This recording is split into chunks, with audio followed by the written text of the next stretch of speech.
Hey guys, so today I'm going to be reviewing the Steam Deck. I finally got one, the 512 gigabyte, the best of the best you can get. And it came with this little carrying case. Here's obviously the case right here. Pretty neat. So the front, it's just their logo, little handle, which is kind of nice. The back, it's got this little strap that holds this little bag on. And you could put, I don't know, SD cards in there maybe, if you run out of room, you can carry a couple SD cards with you. So you can put the bag in there, and then that just goes back in there. Nah, whatever. I'll put that back in later. But yeah, this goes back in there. If I had two hands, I'd do it. And then there's the zippers right here, so you can unzip it. I think this is a very nice case. And ta-da! Oh, backwards, but you get the idea. So it comes with a Steam Deck cleaning cloth. It looks nice and all, but I have a microfiber cloth that I usually use, and it works better, I think. And then there's the Steam Deck right there. So if we pull it out and move that case out of the way.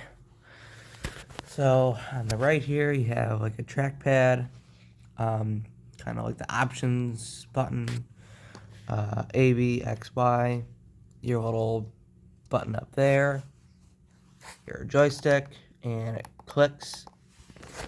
Then the screen, and then the left here, almost the same thing. You have a Steam button, trackpad, joystick that also clicks. You get your D-pad, and you have the other button there. And then the top here, you have your trigger buttons here. Same here, you have your trigger buttons, volume up and down and up, headphone jack, fan ventilation, charge it through USB-C, and then your power button. So, and in the bottom, you just put your micro SD card in it. And then the very back of it, there is two buttons here, two more buttons here, and on the other side, there's two more buttons here. So on both, there's two more buttons on each. More ventilation in the back. Valve, it's made by, obviously. Yeah, so I think it's pretty cool. All you gotta do to boot it up is just push the power button once. I think I shut mine all the way down yesterday, so it should do the full boot up for you. And I already set this one up, so it won't go through the whole welcome and all that setup, but it will be good once it boots up here.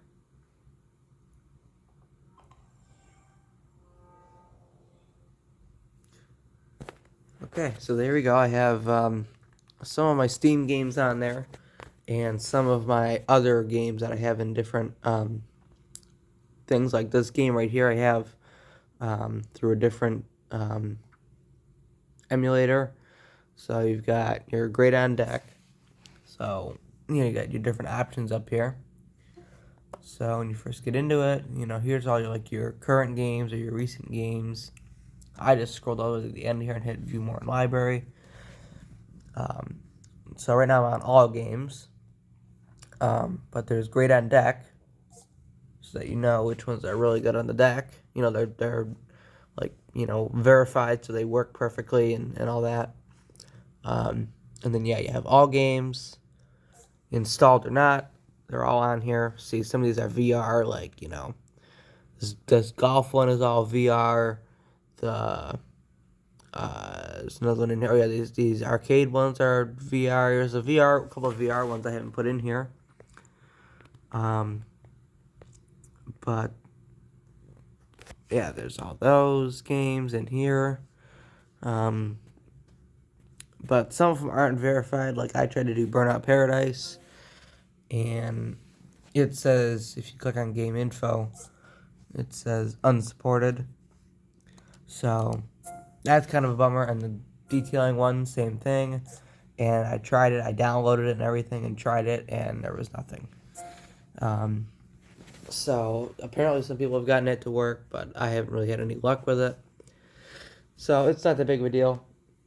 And then I have installed. So these are all the ones that I actually have installed on the deck, on the Steam Deck. Or if I have it on an SD card, if I pop that SD card in, it'll show me all the games. And then collection. So I have, I did a little thing on here. It's called the MU Deck. And you put all your ROMs and stuff on here. I haven't really finished it off yet. But, so I have all my different emulators here. You know, for right now, when we put Zelda on there, Breath of the Wild, put Breath of the Wild on there for right now, and then non-Steam. So my emulators would fall into these categories too. But you know, as you can see, here's that Legends game that I bought somewhere else. Unpacking I bought somewhere else. Vampire Survivors I bought somewhere else. So they're not on Steam, but I bought them somewhere else. So they're in the non-Steam folder. But they all work. They all work great. I've even seen people put like the free games that you get on like the free websites on here. I haven't tried it yet, but I've seen people do that. But the gameplay in this is very nice. I was very surprised on how it ran. A lot of people are talking about the battery life not being good. For me, it's fine. It's not that bad. You know, it depends on what game you're playing too, and you know, if you have an FPS limit. If you don't have an FPS limit, you know, this thing's gonna, work its hardest, ever. And no matter what kind of battery you put in there, it's gonna run down fast. So usually I put down like an FPS limit. Zelda is a very high running game. So that game, even if I set the limit to 30, FPS, it's really like, it does run the battery down pretty quick. But most of these Steam games that are actually Steam, like all these games here that are Steam, they run fine. I put Forza 5 on here, runs at a stick 30 FPS. Pretty much all these games, I don't know, I haven't tried this one. Some of these are unknown. Steam Deck compatibility unknown. So that would be something you'd have to download and you'd have to try. But let me show you one like this one here. Has a little check mark there if you click on game info. Steam Deck compatibility verified. So which means that Valve themselves have tested this game on the Steam Deck and it works great. And the reason for some of these being incompatible or unknown is the drivers for these games. It might not have it for the Steam Deck because you're probably thinking, well, isn't this thing just basically a computer handheld? And it is, yeah, but the Steam Deck runs its own Linux software. It's not running Windows or Macintosh or anything like that. It's running Linux, so it has to have these special drivers. People have already put, Windows on this thing, so you can play your games on there. I don't know if I would suggest it. It's not fully supported at the moment. It's pretty close. It works, but if you were desperate to play a game on the Steam Deck, then you can put Windows in it. You can pop your SD card in there and play, Windows and whatever. But for now, I've only done the emulation, which is on one of these SD cards, and my Steam game, my rest of my Steam games on another SD card. I did order 2 1 terabytes, and they're really cheap. I've been looking at some, and some of them are like, $100, $200 for 1 terabyte. When I'm looking at the read and write speed compared to the $26 micro SD card and this $200 micro SD card, are both 1 terabytes, and the read and write speed isn't really that different. It really isn't that much faster than, the $200 one. So save your money and get, a couple 1 terabytes that are $26, and it'll run it just fine. I've seen a lot of people do that. They bought these $26 ones, and I've seen them run perfectly fine. So, let's see here. We could play a few games. Let's see. So if we do, I'm trying to think. Well, we could play Zelda here, and we can show you what that looks like. I'm going to go here to battery life. I'm going to bring up the performance overlay here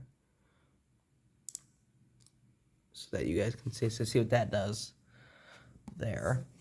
It brings up all these different settings. Not really settings, they're just kind of showing you what everything is. So I can run through this real quick here. very top, very top it says GPU. All my little shader caches are in the way, but at the top it says GPU, 20% usage, 57 degrees Celsius, and then how many megahertz it's using and how many volts it's using. And then the CPU, right there, 22%, 64 degrees, how many megahertz it's using, and then all the cores, 1, 2, 3, 4, 5, 6, 7 cores, including that one. So it's an 8-core processor. And then all the usage of all of them, the megahertz, all that stuff, the wattage, all that stuff. And then the VRAM, which is virtual memory, or virtual RAM, I guess I should say. So that's being used 1 gig. Normal RAM is only using 3.4 gig. Battery, we have 97%. It's using 13.13-ish watts out of it. And remaining time estimate is 2 hours and 49 minutes. It's an estimate. And then what does it say? Fan. So how many RPM the fan is. FSR, I'm not really sure, to be honest with you. Game scope is your frame rate, so 57, 58 frames, whatever I'm getting there. And then 17.34 milliseconds. And then frame time. So here's how much you can see all the spikes, so that's when your frame would drop. So if you get like some shader cache, it would come, you'd see this come out and it would have a big jump, then it would go back down and it'd be normal again. So yeah, that's pretty much it there. So on the menus and stuff, let me see if I can get this here up on my lap so I'm not leaning down. But up here in the menus, as you can see, we're at a steady 57, 58 frames. Because I'm just starting here in the menus. I haven't played this much in this game. No, I'm still at the Great Plateau, for God's sake. I haven't even finished doing the shrines and getting the paraglider.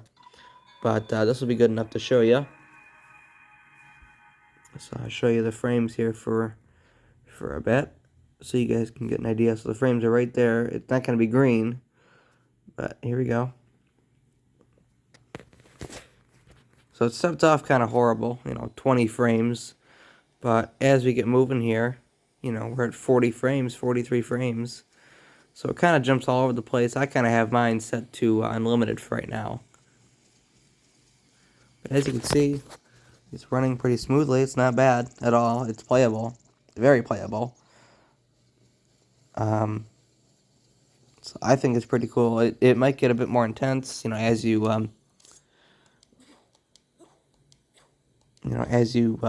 play and things get a little more intense.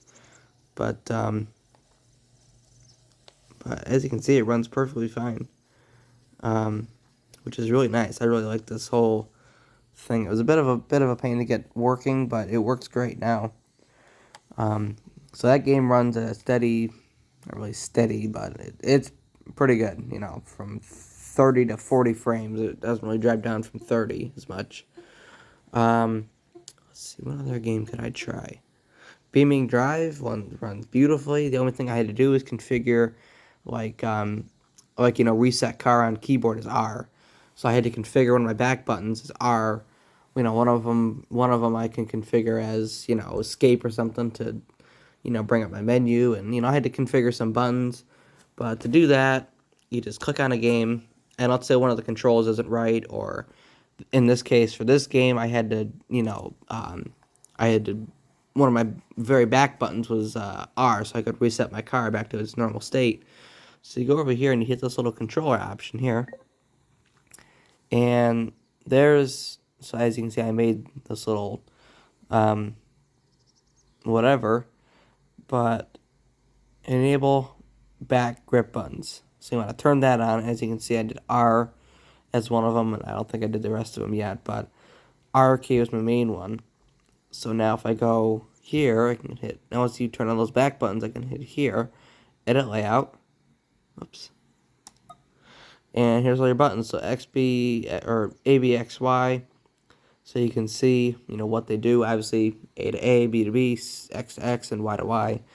And then the bumpers, obviously those are all fine, but the back grips is what you want. So here's the R. Okay, so let's say I want, R1. R4, sorry. I want that one, so you click on it here. And then we can go, there's all the different ones up here. Gamepad, mouse, keyboard, numpad, action sets, and system. So let's say we want keyboard, and let's say we want I don't know, escape. I mean, even the F keys were up there, and now it's an escape key. So now when I press R4 in that game, it'll do it, but only this Beaming Drive game. You know, the rest of the games you'd have to set up the same way as this one, and then you can hit remove command, preview. So once you're done doing all that, you can just hit back a couple times and go back, and now we're back here, and now you can see R key and the escape key is now in there. You can change the gyro behavior, the trackpad, you know, and then invert, you know, if you wanted to invert them.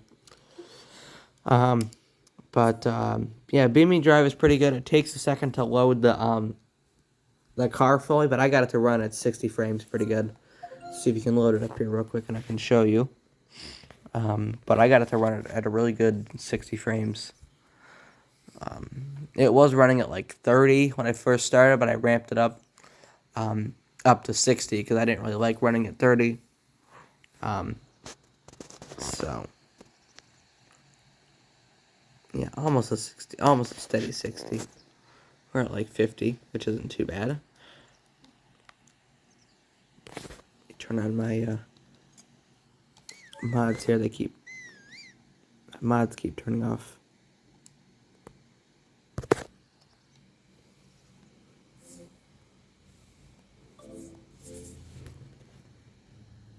Okay, now my mods are back on. Oh, did I just hit quit? I don't know what I just hit. I wasn't even watching when I was clicking. I was just thinking I was on. Alright,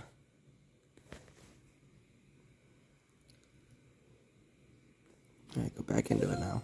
I think I hit something that wasn't play.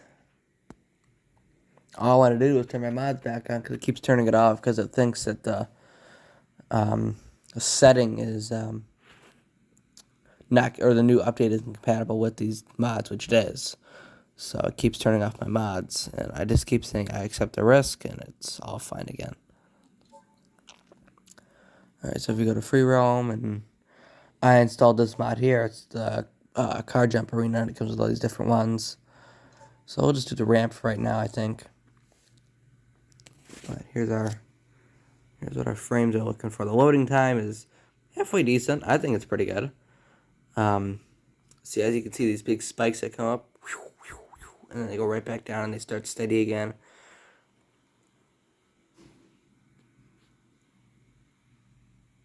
See that was a big one right there. It got stuck for a second on that one.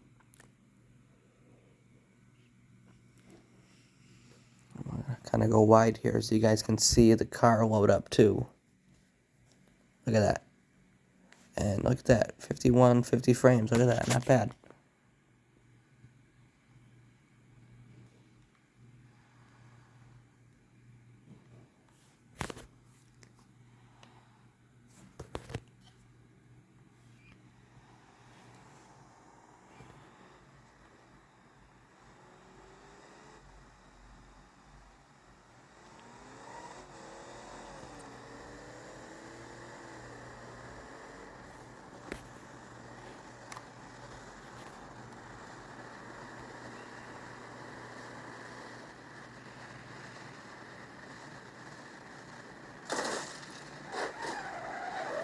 As you can see, 51 frames, steadier than ever.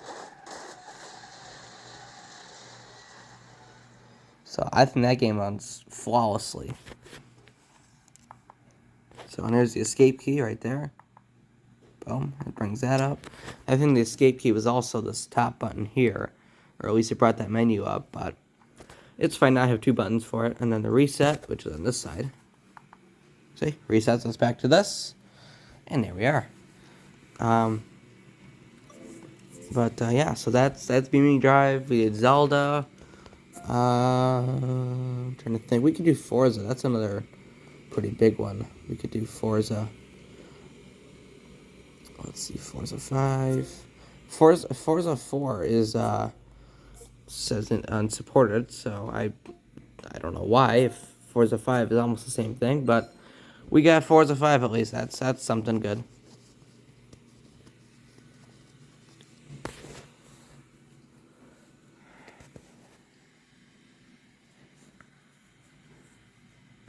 The other thing too is if you hit this little options button, it brings up this little overlay here, so you can see there's performance overlay. You have like notifications up here, and then your friends, quick settings, brightness, audio, microphone, some of these other settings here, that kind of stuff. And then the battery we were just in, which you can change performance overlay and a couple other things on the fly here, and then user help if you're stuck on something or whatever. And then keyboard, you can bring your keyboard up. I bought a new keyboard. It came with a stack keyboard, but I bought a new keyboard for it. So there you go, you're on 30 frames there.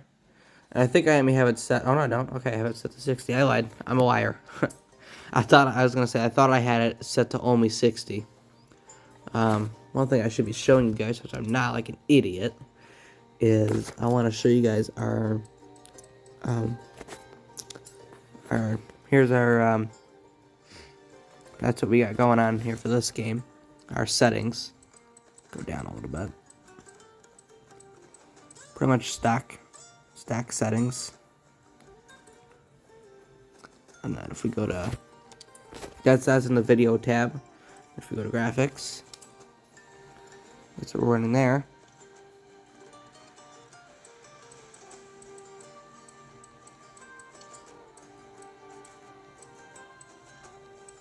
So that's what we're running there, if you're ever curious. I'm mainly going off performance. I don't really care how good or bad it looks. I really don't care about that. I care more about, like, my FPS is what I care about mainly. But some of you guys might be like, oh yeah, I really want to do, I really want it to look as good as it can. So, you take the risk, you take that kind of, offload and you say, okay, well, I want better performance, so it's going to limit my frame rate. So maybe I maybe get 30 instead of 50 or something. But it looks a lot nicer, so you guys kind of choose. That's the settings I'm running. I'll show you what frames I get here in the game.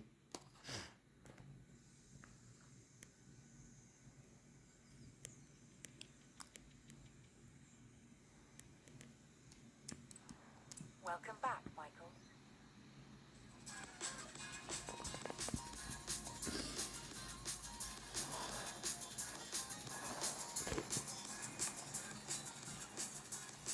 Look at that, and we're at 60 frames on Forza. And it still looks halfway decent. I mean, not like perfect or anything, but I mean, it looks very nice and it's playable too.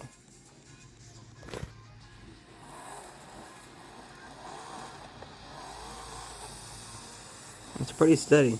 Look at that. So, we're in a game here. So,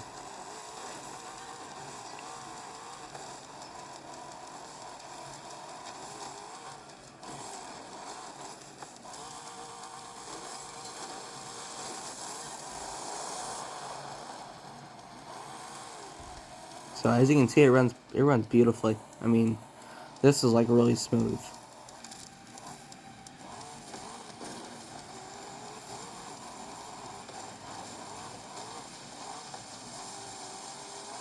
But yeah, so that's that game. That game runs beautifully also. So most of the time you're getting a 60 frame if you set it that way. But some games you might get 30 or 40. Like Zelda, you get, 30, 40. But if you go into like a shrine or something, or something small that's, like a small room that's hard to, or really easy to, render all that out, you get a steady 60. I went to some of these shrines, steady 60. 60, 58. It was really, really constant. It never dropped from 58. So yeah, this game runs flawlessly too. So as you can see, this game is like, or this Steam Deck is like really sweet. I mean, there's, a lot you can do with it. You can just about play any game you want.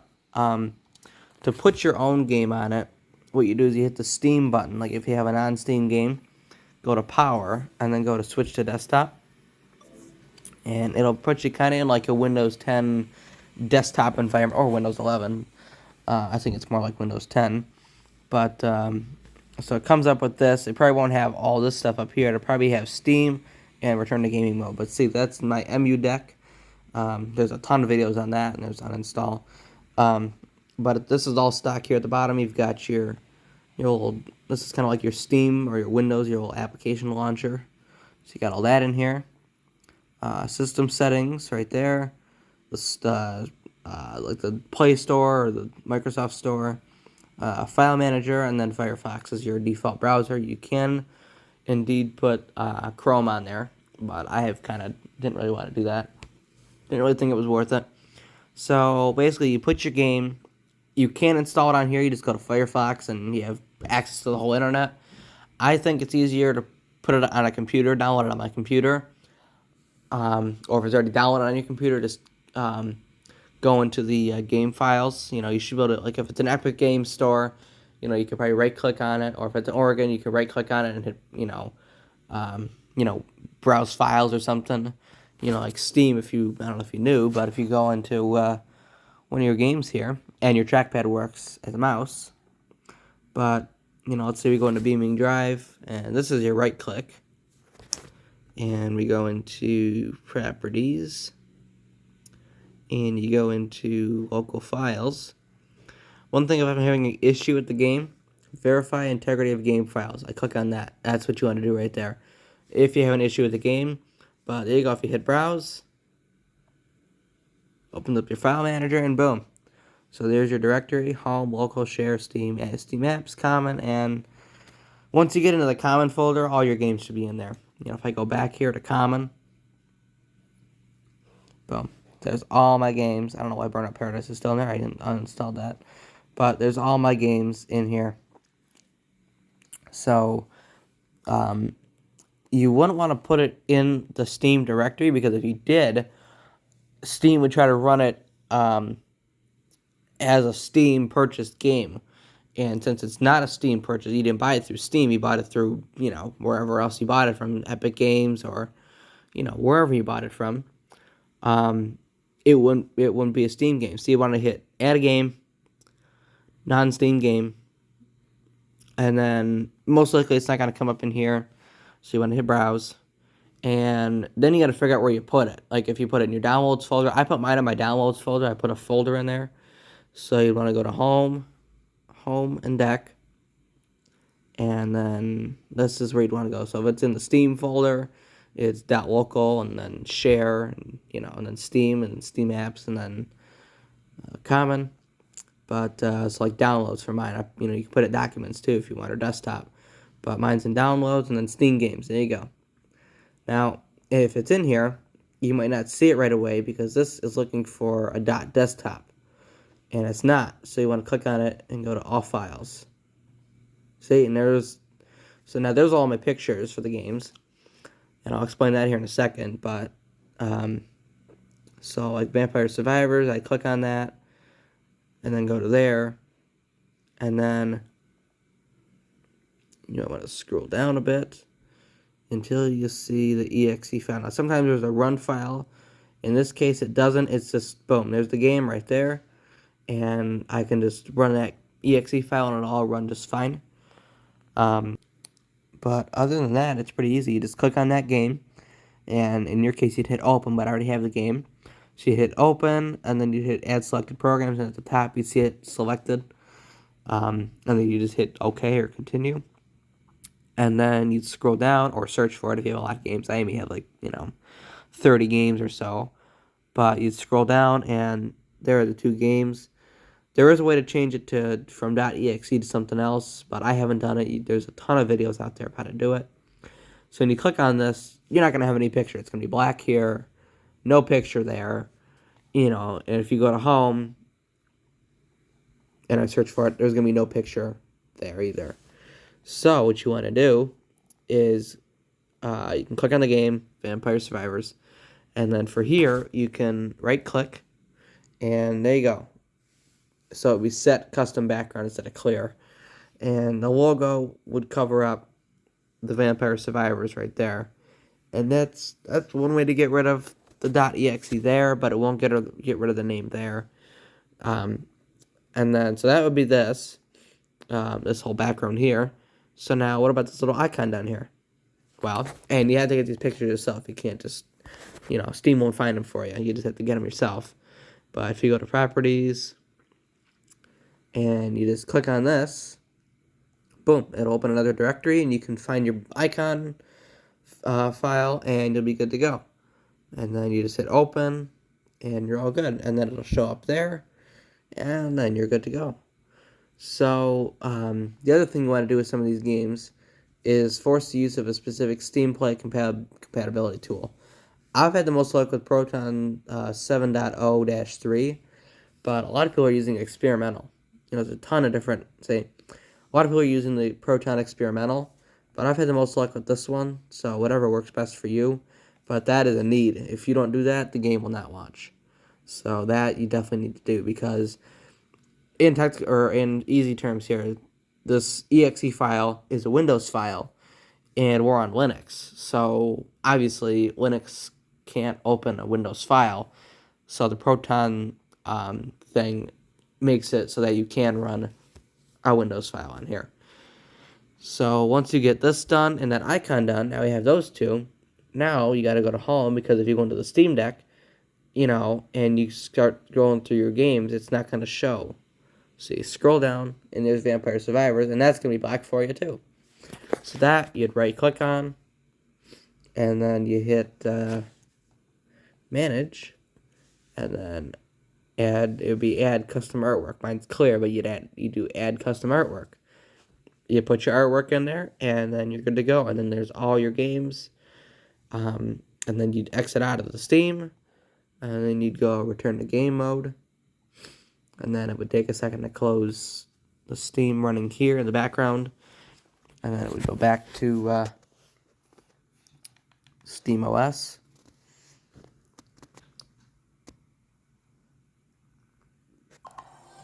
There you go. And then you'd have to go. Sometimes it would be here in the recent games. But sometimes if it's not there, you can go here to view more in library. Non-Steam, and you'll find it in here somewhere. Who knows where it'll be at? If it'll be at the bottom or the very top.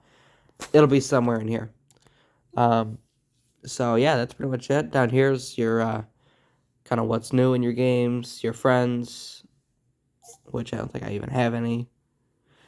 And it'll also show your achievements, and then recommended. So you can buy these games. But to buy new games, you want to search for or whatever, little search button up there. You hit the little search button, whatever the game is, and it'll find it, and then you'll be good to go. Or if you want to, you can put it on your computer, and then it'll show up here as long as it's in your Steam account. And if it's not, if it's in an Epic Games store or Oregon or one of those other ones, you'll have to add it manually, like I showed you. If you want it on here. If you don't, then no point. So that's pretty much it. This is the Steam Deck review. Really awesome device. But thanks for watching.